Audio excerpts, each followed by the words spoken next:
267, we are rendering the correct material colors. Looking at the code in the top level constant macros and the material colors, we have made these 6 changes for the last 3 materials.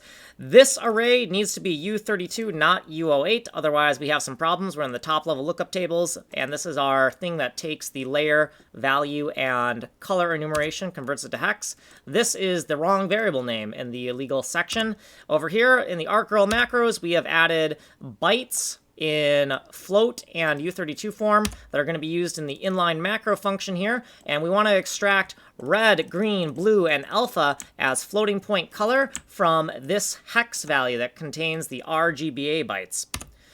This is where we're going to get the geom tile color for the border and for the main mass of the tile. We're in shader source fragment 6. This is defining how we're going to seek to the data right here, these enumerations right here.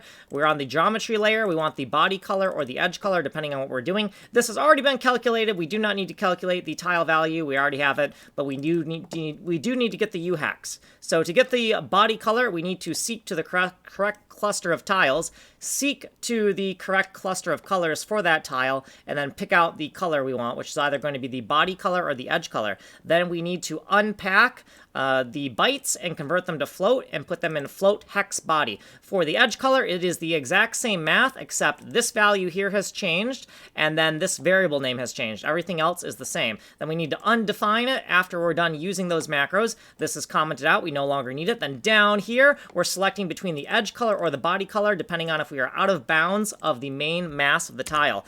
We are using tile 13 right now because it's hard-coded into our editor object. And this is what I did previously. Here's a whole bunch of footnotes, and here's what I did in this video. We got to get out of here. You can look at the longer playlist if you need a better explanation. Like, subscribe.